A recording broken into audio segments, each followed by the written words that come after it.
Groups are forming all over the country, reaching out online to people who are trying to entice kids and arranging meetings, except when the alleged predator shows up, they're met by adults with cell phone cameras rolling. These groups have uncovered hundreds of alleged predators and record their interactions and then hand them over to police. However, this brand of vigilante justice is not always welcome by law enforcement. Joining us now is national correspondent Caitlin Becker with more on this. Why do police not so... Sometimes they're okay with it, sometimes they're not? You get a little bit of a mix because it kind of depends on how this is done, Elizabeth. You have these civilian groups operating across the U.S. They're posing as young kids on social media as part of these kind of elaborate sting operations to catch these alleged online predators. Now, the vigilantes use adult decoys. They develop a rapport with the alleged predators, and they set up these meets so they can essentially catch them red-handed. But they're doing this without the permission of law enforcement. Even though they can turn the information over afterwards, it can lead to really murky waters when it comes time to take these people to court. I'm not scared.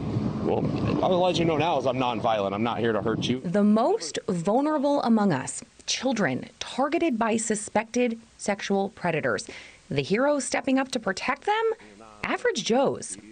The man behind the camera here goes by the alias Boots. He's the president of the Indiana-based nonprofit group Bikers Against Predators, an organization of civilians who've tasked themselves with catching sexual predators. What we do is we put decoy accounts on various social media platforms, waiting for individuals to reach out to these accounts to what they believe is somebody that's underage, will arrange a meetup with that minor child.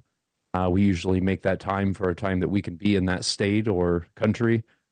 So we show up. Boots himself is usually on the ground for these meetups, and he films the entire thing, he says, not for views, but for law enforcement. This evidence is undisputable, and that's why we get a lot of convictions. We get arrests. And the horrifying trend of adult predators enticing children online is growing rapidly. From 2019 to 2020, reports of online child enticements nearly doubled, according to stats from the National Center for Missing and Exploited Children.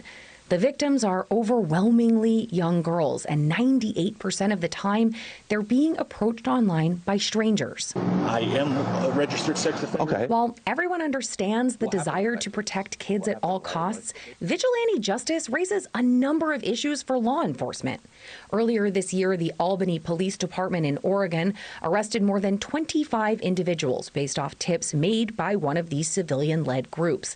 Now, I spoke with the chief of police there, Marcia Hardin, who tells NewsNation that her department did their best to work with the group. Quote, "We have to make sure we're meeting local and state laws," she said, but it's always a little bit of a danger when you have civilians involved. Now, Hardin cautions that the collaboration between law enforcement and civilian crime catchers is only possible if they hand the case to police after pinpointing a potential predator. But she added, that's not what's happening with these gotcha videos. This is the face of a child predator.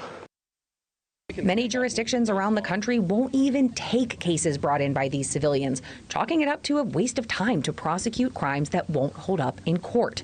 One precinct in Albuquerque recently sent out a warning to these so-called vigilantes to stop intervening in police work.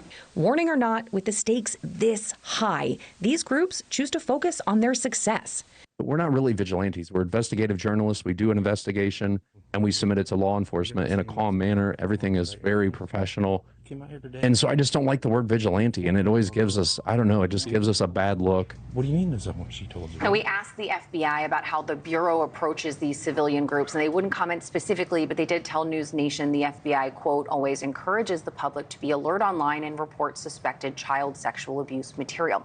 Now, as for that chief of police who I spoke to in Oregon, Elizabeth, she says for her it's really about intent versus impact when it comes to working with these civilian groups. So in cases with child child predators, she says they're incredibly labor intensive. So having someone else do some of the legwork for you and sort of hand it over might really help. But the caveat here is that it has to be done right. And both law enforcement and these nonprofit groups like the one Boots run, they all agree that if you're doing this for social media clicks, that is not what should be happening. It's about the children. Thanks so much for watching. Go to joinnn.com to find NewsNation on your television provider.